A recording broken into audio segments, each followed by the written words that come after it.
नमस्ते दोस्तों। आज सुनिए हिंदी की वरिष्ठ लेखिका उषा कश्यप की लिखी हुई कहानी सहारा।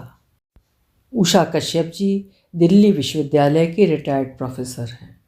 प्रस्तुत है कहानी मेरी जुबानी। मैं हूँ सीमा सिंह।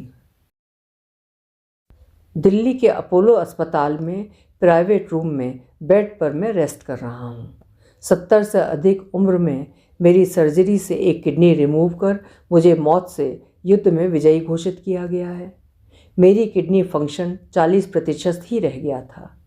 गंभीर हालत में अस्पताल में भर्ती कराया गया था, लेकिन जाने किसकी दुआओं ने दवाओं के साथ मिलकर जीवन दान दिया है। रूम की खिड़की से बाहर देख रहा हूँ। पार्क में लगे अमलतास के पेड़ से लटकते पीले फूलों की झालरें हवा के झोंके से झुकी जा रही हैं और साथ में लगे लाल गुलमोहर से भरे पेड़ को छूने की कोशिश कर रही हैं। जी कर रहा है कि भागकर उन लाल पीले फूलों की छाया में जाकर बैठ जाऊं। जवानी में आदित्य को स्कूटर पर अपने आगे खड़े कर पीछे सुषमा को गोद में लेकर उसकी मम्मी बैठती और हर रविवार को पार्क में जाने के दिन याद आ गए। सुषमा ने आकर मेरे माथे को सहलाया है। अश्रु छलक आए हैं मेरे। बिल्कुल अपनी मम्मी पर गई है। वो तो जीवन यात्रा में मेरा साथ छोड़कर 2 वर्ष पहले ही चली गई। तब से सुषमा ही फ़ोन पर दिन में कई बार पूछ लेती है, क्या खाया, दवाई ली, सैर पर गए। कभी कुक को इंस्ट्रक्शन देती, पापा को उबली सब्जी देना, फ्रूट और सलाद ज़रूर देना। बुढ़ापे में मेरी बेटी ऐसे सेवा कर रही है जैसे अपने बच्चों की करते हैं। पापा आप थोड़ा सा जूस ले लीजिए, बस 1 या 2 दिनों में हम घर चलेंगे। बेटी जितना हिम्मत बंधाना चाहती है उतना ही दिल डूबता सा नजर आता है। कौन सा घर? बेटी का, जहाँ दामाद हैं, दामाद के मम्मी पापा हैं, 2 नन्हे बच्चे हैं।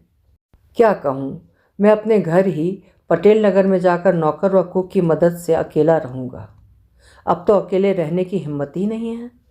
जीवन के आगे की गाड़ी खींचने के लिए अब सहारा जरूरी है। क्या बेटी ही वो सहारा है? शायद मेरे मन के भावों को सुषमा ने पढ़ लिया है। तुरंत बोली, पापा मैंने आदित्य को सब बता दिया है। वो जल्दी ही इंडिया आएगा आपसे मिलने। सारे फाइनेंसेस उसने ही अरेंज किए हैं। मुझे पता है सुषमा मुझे हर प्रकार से खुश रखना चाहती है। आदित्य मेरा बेटा मुझ पर ही गया है, तभी तो इतना जिद्दी है। वो नहीं आएगा क्योंकि मैं उसका गुनहगार हूँ। मैंने स्वयं तो उसके विदेश जाने के बाद दूरी बनाई ही, उसे उसकी मम्मी के प्यार से भी वंचित रखने में कसर नहीं छोड़ी। सुषमा डॉक्टर से मेरी छुट्टी के बारे में जानकारी लेने गई तो फिर अतीत की यादें घने बादलों की तरह घुमड़ने लगीं। आदित्य हमारी शादी के 10 साल बाद पैदा हुआ। बहुत मन्नतों के बाद हर देवी देवता के दर पर माथा रगड़कर अनेकों व्रत व पूजा पाठ कर आदित्य को पाया था। खुशी के आंसू कैसे होते हैं उस दिन पहली बार अनुभव हुआ। वंश वृद्धि होने पर हर्ष की सीमा न थी। सुना था बेटा बुढ़ापे की लाठी होता है। हमारे बुढ़ापे का सहारा देने के लिए हम भगवान का कोटि कोटि धन्यवाद कर रहे थे। उसके 2 साल बाद सुषमा के आने पर घर डबल किलकारियों से गूंज उठा था। हमारा बचपन लौट आया था। नीरस जीवन में खुशहाली का आगमन हो गया था। कभी रामलीला देखने जाना, कभी दिवाली मेले में खिलौने लेना, कभी रिपब्लिक डे की परेड देखने के लिए कंधों पर चढ़ना, कभी तरह तरह की गेम्स की मांग। उनकी हर बात पूरी करने के लिए हम पति पत्नी एक दूसरे से compete करते और जीत व हार दोनों स्थितियों में गर्व महसूस करते। ऐसे ही हंसते खेलते दिन, महीने, साल बीत गए थे। बच्चे स्कूल समाप्त करके कॉलेज चले गए थे। आदित्य बहुत होनहार छात्र था। IIT दिल्ली से कंप्यूटर इंजीनियरिंग की पढ़ाई करते ही US में आगे की स्टडीज़ के लिए पूरे स्कॉलरशिप पर सिलेक्शन हो गया था। बेटे को 7 समुंदर पार भेजने को उसकी मम्मी बिल्कुल तैयार नहीं थी। जब आदित्य ने IIT मुंबई के बजाय दिल्ली में दाखिला लिया था तो हम ये सोचकर बहुत खुश हुए कि जैसे हम उससे दूर नहीं रह सकते, वो भी हमसे दूर नहीं रह सकता। हम हर दूसरे दिन आदित्य और उसके दोस्तों के लिए खाना लेकर पटेल नगर से IIT कार से लगभग आधे घंटे में पहुंच जाते। हर वीकेंड पर उसे लेने पहुंच जाते। अजी आप समझाओ इसे, अपने देश में कहीं आगे की पढ़ाई कर ले, क्या अमेरिका में ही खास पढ़ाई होती है? पत्नी ने अनुनय की। अब वो बड़ा हो गया है, अपना भला बुरा समझता है, मैं उसे रोकूंगा तो भी वो नहीं मानेगा। स्टैनफोर्ड यूनिवर्सिटी में सिलेक्शन बहुत ही कम बच्चों का हो पाता है, सब बधाई देते नहीं थक रहे। मैंने समझाने की कोशिश की। सुषमा तो भाई के यूएस जाने की तैयारी में साथ दे रही थी। हमें कहती, you should be proud of your son for getting this opportunity. Aditya को यूएस गए 12 साल बीत गए। पिछले 12 वर्षों में केवल 3 बार इंडिया आया है। पहली बार 2 साल के बाद 1 महीने की छुट्टी लेकर आया तो अपने किसी प्रोजेक्ट में ही व्यस्त रहा। उसके विवाह के लिए हमने न्यूज़पेपर में विज्ञापन दिया था। सोचा था कि शादी करके चला जाएगा तो मन को शांति रहेगी, लेकिन आदित्य ने रिस्पॉन्स में आए किसी रिश्ते के बारे में सुनने से ही इनकार कर दिया। वो वापस जाने को था तो मैंने सख्त निर्देश दिया था कि किसी विदेशी लड़की के प्यार में मत फंसना। समझाया था कि विदेशियों के साथ शादी हमारी संस्कृति की तरह एक पवित्र बंधन नहीं होता। वो तो छोटी छोटी बातों पर कितनी बार तलाक लेकर नई शादियां रचा लेते हैं। उसने कोई प्रतिक्रिया नहीं दी थी। 1 साल बाद उसने अमेरिकी लड़की से शादी करके अपनी मम्मी और सुषमा से फ़ोन पर परिचय करा दिया था। मुझे पता लगा तो यही कहा मैंने, कुछ महीनों में ही देख लेना, डाइवोर्स की खबर आएगी। बेवकूफ़ी की है तो पछताना पड़ेगा। महीने क्या साल भी बीत रहे थे। पत्नी कहती, आप प्यार को क्या समझोगे?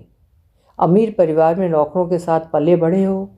आदित्य और मारिया के सच्चे प्यार को आप कब तक नकारते रहोगे? मेरी माँ कहती थी, शादी के जोड़े तो ईश्वर स्वर्ग में ही बना देते हैं, कब तक अपने खून से दूर भागोगे? मुझे फिर भी लगता कि आदित्य ने गलती की है।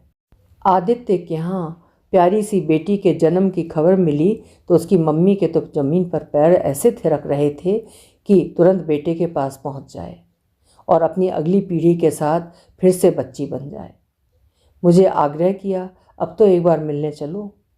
मैं पत्थर दिल बना रहा। 3 साल बाद जब सुषमा की शादी तय हो गई तो आदित्य अपनी विदेशी पत्नी मारिया व 1 साल की बेटी मिशेल को लेकर आया। बेहद खुशी के माहौल में मारिया को सबसे परिचित कराते हुए भारतीय शादी की रीतियों के बारे में जानकारी देने लगा। मेरी नाराज़गी की परवाह किए बिना वो बढ़ चढ़कर हर फंक्शन पर खूब खर्च कर रहा था। सुषमा की मम्मी तो नन्ही डॉल सी पोती के साथ मिलकर बहुत खुश थी। रिश्तेदार आदित्य को अमेरिका की सिटीजनशिप मिलने की बधाई दे रहे थे। मैं तटस्थ बना सब देख रहा था। उस नन्ही सी जान प्यारी बच्ची पर कितना प्यार आ रहा था, लेकिन मेरा अहंकार, मेरी ईगो, मेरा क्रोध सभी ने आगे आकर उस प्यार को पीछे ढकेल दिया था। आदित्य ने जाते समय चरण स्पर्श कर कहा था, पापा प्लीज़ मम्मी को लेकर एक बार यूएस आ जाइए, मैं आपके लिए सभी पेपर्स रेडी करके टिकट के साथ भेज दूंगा। प्लीज़ पापा, सभी कुलीग्स के पेरेंट्स आते हैं हर साल। तब भी मैंने उसे इग्नोर कर दिया। आखिर मैं क्यों इतना निर्मोही हो गया था? वही आदित्य तो है जो मेरी बाहों में झूला है। अब जब वो सफलता की सीढ़ियां अपने बल पर चढ़ रहा है तो मुझे चिढ़ क्यों हो रही है? क्या मुझे अपने लिए आगे आदित्य के यहाँ न रहने पर सहारा न होने का भय लगता है जो मुझे निष्ठुर बना रहा है? यूएस जाने के कुछ समय बाद आदित्य ने सब व्यवस्था कर हमारे लिए यूएस के टिकट भेज दिए थे। उसकी मम्मी तो बहुत प्रसन्न थी और सोच रही थी कि मेरी क्रोध की अग्नि बेटे व उसके परिवार के मोह के बौछार से समाप्त हो जाएगी और मैं यूएस जाने के लिए तैयार हो जाऊंगा। पर मैंने भी न जाने की कसम खा ली थी। मेरी जिद के आगे उसकी मम्मी ने सरेंडर कर दिया, जबकि मैंने और सुषमा ने उसे अकेले जाने को प्रेरित किया। वो मुझे अकेला छोड़कर जाने को बिल्कुल तैयार नहीं थी। प्रोग्राम कैंसिल हो गया और आदित्य से दूरियां बढ़ती गईं। उसका मेरे प्रति अव्यक्त क्रोध और आदित्य से मिलने की उम्मीद टूटने से वो अपने आप को सीमित कर भीतर ही भीतर खोखली होती चली गई। मैं उसके डिप्रेशन को समझ न पाया और एक दिन आदित्य का नाम लेते हुए मुझे अकेला छोड़ गई। कितना स्वार्थी हूँ मैं, चाहता हूँ सब मेरी इच्छा के अनुरूप हो। सुषमा डॉक्टर के साथ रूम में आई तो मेरे विचारों की श्रृंखला टूटी। डॉक्टर साहब चेक करने के बाद कहने लगे, अब आप बेहतर फील कर रहे हैं ना? घर जाने की जल्दी है ना बहुत? मुस्कुराकर बोले, हम कल डिस्चार्ज करने की कोशिश करेंगे। आंखों से लकीर सी खींचते कनपट्टी पर आए गर्म आंसू सुषमा ने देख लिए हैं। पापा प्लीज़, अब आप ठीक हो रहे हैं, आप सोचना कम कीजिए। हाथ आशीर्वाद देने के लिए उठाने की कोशिश की तो सुषमा ने मेरे हाथों को चूम लिया है।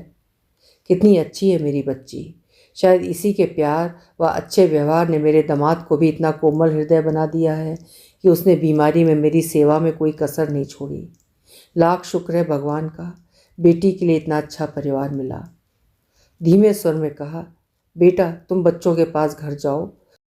रोहित अर्थात दामाद को भी रोज़ हॉस्पिटल में सोने के लिए आना पड़ता है। मैं तुम्हारा ऋणी हूँ, मेरा सब कुछ अब तुम्हारा है। सुषमा ने मेरे मुंह पर हाथ रखकर आंसुओं को रोकने की नाकाम कोशिश करते हुए कहा, आप कैसी बातें कर रहे हैं पापा? मुझे आपने योग्य व समर्थ बनाया है, बस आप स्वस्थ रहें, यही ईश्वर से प्रार्थना है। अब आप पटेल नगर के घर में अकेले नहीं रहेंगे, हमारे साथ रहेंगे। मेरे आग्रह पर वो घर चली गई है। कहीं पढ़ा था कि नाजुक बचपन की मासूम स्मृतियाँ अकेलेपन की मित्र और एकांत से उबारने की जादुई छड़ी होती हैं। आज वही स्मृतियाँ प्रबल हो उठी हैं। आदतन आदित्य की कमियां याद आने लगीं। वो अपनी मम्मी की अंतिम विदाई में भी समय पर नहीं पहुंच सका था। सुषमा व उसके परिवार वालों ने सब संभाल लिया था। मैं निष्प्राण सा बुत बना सब देख रहा था। तब से अब तक आदित्य ने मेरे से बात नहीं की है। क्या मेरी गलती है सिर्फ? क्या आदित्य का कोई फ़र्ज़ नहीं है? सुषमा और आदित्य दोनों ही बचपन में मेरे कंधों पर रिपब्लिक डे की परेड देखते, कभी रामलीला देखते, कभी दिवाली मेले में आनंद लेते। उनकी हर इच्छा पूरी की। आदित्य के यूएस जाने के बाद क्या मैं उसके प्रति कुछ ज़्यादा ही कठोर हो गया, या फिर उसे मेरी परवाह नहीं रही? बच्चों के बचपन की यादों में खोए हुए जाने क्यों अपने बचपन की स्मृतियाँ भी उभर आईं। मैं जबलपुर के निकट ठाकुरों के गांव दीक्षितपुरा के जमींदार के 3 बेटों में से दूसरा बेटा था। बड़े परिवार में हम काठियों अर्थात नौकरों की मदद से पले। मुझे याद है कि 2 काछियों की 2 बहनों से शादी हुई थी, बड़ी इमरती और छोटी सुकरती। हम उनके नामों का खूब मजाक उड़ाते। इधर हमारी स्कूल की कक्षाएं बढ़ रही थीं और उधर उनके परिवार। इमरती के 3 बेटे हुए और सुकरती के 3 बेटियां। इमरती का घमंड बढ़ रहा था, सुकरती पर भी ऑर्डर चलाती और सुकरती बड़ी बहन की सुन चुपचाप काम में लगी रहती। माँ सुकरती की प्रशंसा करती क्योंकि वो काम खत्म करके नियमित रूप से रोज़ सोते समय माँ के पैर दबाती। कॉलेज में शिक्षा के लिए मैं शहर आ गया। गांव जाना कम हो गया था। जब कॉलेज की शिक्षा के बाद दिल्ली में जॉब का नियुक्ति पत्र मिला तो दिल्ली जाने से पहले पिताजी ने गांव बुलाकर शादी करके जाने की शर्त रख दी। उनकी आज्ञा तो पत्थर की लकीर होती थी। शादी की तैयारियों में व्यस्त परिवार में जब इमरती को देखा तो मैं पहचान नहीं पाया। सूख कर कांटा हो रही थी। शाम होते होते इमरती के घर से लड़ने की आवाज़ें आने लगी थीं। तीनों लड़के एक दूसरे से लड़ने के साथ माँ बाप पर भी चिल्ला रहे थे। सुकरती के घर से संध्या के धुंधलके के बढ़ने के साथ साथ सुरीली आवाज़ों में गीतों के बोल और ढोलक की थाप तीव्र हो रही थी। मैंने माँ की ओर देखा तो बोली, ये तो दोनों बहनों के घर की रोज़ की कहानी है। इमरती पर बहुत तरस आता है और गुस्सा भी। अपने बेटे नालायक बने तो बहन के सुशील व समझदार लड़कियों से ही जलने लगी। वो गाएं बजाएं, नाचें, श्रृंगार करें, इसे क्यों जलन होती है? अपनी अपनी किस्मत है, ईश्वर की माया, कहीं धूप कहीं छाया। मेरी शादी में इमरती व सुकरती के दोनों परिवारों ने नाच गा बजाकर ऐसी रौनक लगाई कि पूरे दीक्षितपुरा गांव में शादी प्रसिद्ध हो गई। पिताजी ने पूरे गांव को दावत दी। शादी के बाद हम दिल्ली आ गए। दीक्षितपुरा जाना कम हो गया था। भाई से पता चला कि इमरती व सुकरती दोनों के पति एक ही वर्ष के अंतराल में गुजर गए। सुना था कि सुकरती की बेटियों के विवाह के बाद भी उनका घर खुशियों से खिला रहता। बेटियां पास के गांवों में ब्याही थीं, सो उनके आने पर रौनक लगी रहती। लेकिन इमरती के बेटों में शादी के बाद झगड़े और भी बढ़ गए थे। मेरे को ये प्रश्न कचोटता कि सुकृति का पुत्र नहीं है तो बुढ़ापे में सहारा कौन बनेगा? उसका अंतिम संस्कार, उसकी आत्मा की शांति के लिए श्राद्ध कौन करेगा? अब मन कहता है कि निर्जीव शरीर को इन सब से क्या फर्क पड़ता है। आदित्य ही अपनी मम्मी के लिए कहाँ पहुँच पाया था समय पर। मैंने कौन सा अपने माँ पिता के प्रति कोई दायित्व निभाया था। मेरे पिता और भाई जमींदारी संभालने में व्यस्त रहते। जब माँ बीमार पड़ी तो केवल देखने ही जा सका था। ये सोचकर ही संतुष्ट था कि और दो भाई जो साथ रह रहे हैं वे उनका ध्यान रख रहे हैं। और अपनी बार स्वार्थ आगे आ जाता है कि बच्चे हमारे अनुरूप ढलें। आदित्य के जन्म पर लगा जैसे वृद्धावस्था के लिए सहारा मिल गया है। आज बुढ़ापे में सहारा वही बेटी बनी है जिसे मैंने पराई अमानत समझकर सहेजा और जिसका विवाह करके मुझे लगा था कि मैं बोझ से मुक्त हो गया हूँ। रोहित ने आकर पैर छुए बोला, पापा आज आप बेहतर महसूस कर रहे हैं ना? मैंने भावावेश में उसके हाथ पकड़ लिए हैं।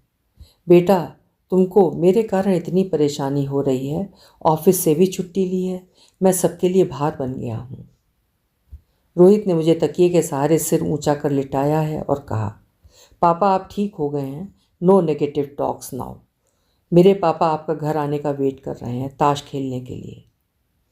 लगा मैं भाग्यशाली हूँ कि इतना केयरिंग दामाद मिला। आदित्य की मम्मी ने जाते समय कहा था कि एक बार सब गिले शिकवे भुलाकर आदित्य के पास चले जाना। आखिर है तो आपका खून। सोचता हूँ इस बार चला जाऊँ, हवाई जहाज़ की यात्रा भी कर लूँ। सोचते सोचते सच में ही ऐसा लगा जैसे कि मैं हवाई जहाज़ में उड़ा जा रहा हूँ, एक अनजान व अनिश्चित गंतव्य की ओर, जहाँ मुझसे मिलने के लिए बहुत से लोग टकटकी लगाए बेताब हो रहे हैं। मेरी माँ, पिताजी, पत्नी, इमरती, सुकृति, बहुत से काछी, सुषमा, रोहित आदि। लेकिन मेरी आंखें तो आदित्य को ढूंढ रही हैं। जब आंख खुली तो देखा शीशे से कुछ लोग मुझे देख रहे हैं। सुषमा, रोहित, उसके पापा और ये कौन? आदित्य। कहीं नज़र का धोखा तो नहीं? नर्स ने एक जने को भीतर आने की अनुमति दी है।